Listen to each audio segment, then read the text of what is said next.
Good afternoon. This is Dr.Naveen Kumar Venigalla, consultant neurologist at Kamini Hospitals, Vijayawada. Today I will be discussing about peripheral neuropathy. So what is peripheral neuropathy, what are the causes, what are the symptoms and what are the treatment options available that I will be discussing. So basically neuropathy means involvement of the nerves of the body. There are three types of nerves: motor nerves, sensory nerves and autonomic nerves. So motor nerves will control our movements of the body, sensory nerves will control the sensations of the body, and autonomic nerves will control the blood pressure and heart rate into the body. So these are the three different nerves which are available, which are present in our body. So basically, what are the symptoms of neuropathy? First, whenever there is involvement of the nerve, involvement of the nerve can be direct involvement of the nerve in the form of axonal neuropathy, or it can be involvement of the myelin sheath which is covering the nerve. It is called demyelinating neuropathy. Any condition will cause certain symptoms. What are the common symptoms? Initially, to start with, it will present with neuropathy will manifest with tingling sensation, abnormal pricking sensation, tingling sensation, numbness in both the feet. It starts in both the feet. Gradually, it ascends up to the knees. And later, by the time it ascends up to the knees, it will affect the hands. Slowly from hands it will spread up to the elbows. And usually it stops at that level. Later it spreads the trunk, abdomen. Later it can involve the face also. This is the normal natural course of this nerve. It can violate sometimes. Sometimes patients can have only paresthesias or tingling sensation only in the hands, only in the face.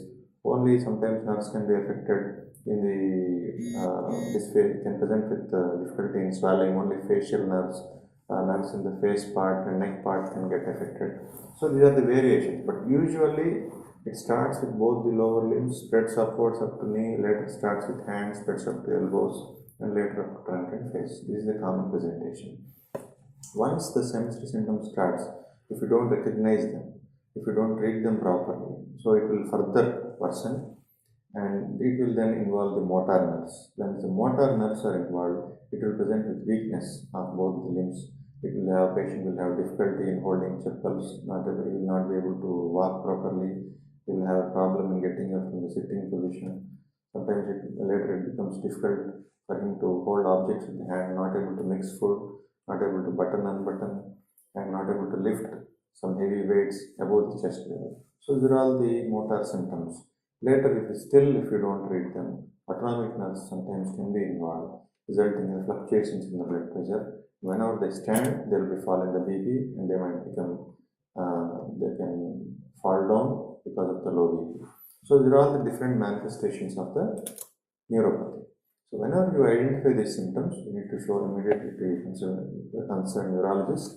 So as a neurologist, we will evaluate the patient with nerve conduction studies. They will be checking the nerves of both the limbs, lower limbs and upper limbs, and we can assess whether it is axonal involvement or the nerve sheath that is being involved, or how much extent and how severe the involvement is. All these things can be known by the nerve conduction studies. Once we identify that your nerves are affected, we will ask for certain tests like B12 levels, thyroid tests, as well as blood levels, blood investigations, because anything can affect your nerves. So after doing those tests, we will come to a reasonable conclusion. And if you are a vegetarian, there is a highly likely chance of you getting B12 deficiency.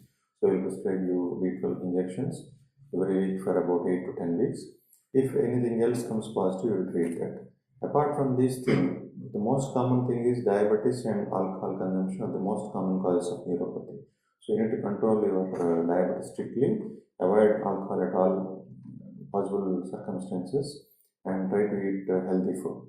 Apart from this, there are other conditions called post-infectious neuropathy. After you get viral fever or some other fever, 1 week to 2 weeks after the subsidence of the fever, you will have patients will develop weakness, rapidly progressing. Starts in both the lower limbs, spreads rapidly up the knees, spreads rapidly from the upper limbs, later to the neck, and later they will also have problem in breathing.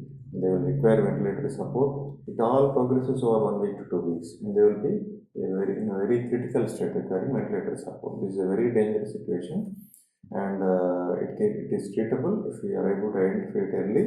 Immediately we can start the patient on either IV steroid injections there are two options, IV immunoglobulins and plasma exchange options which are available now. If we start early, it almost in 90% of the patients, it can be reversed and the nerves can be completely recovered by offering this plasmapheresis and IV immunoglobulin. So this is how we treat a neuropathy patient. Most important thing is, once you know all these symptoms, you need to identify on your own that you are having neuropathy. You need to consult the doctor and do proper tests and take proper treatment. Preventive aspects, if you are a diabetic, strict control of diabetes is must. If you are a pure vegetarian, intermittent B12 injections are to be taken.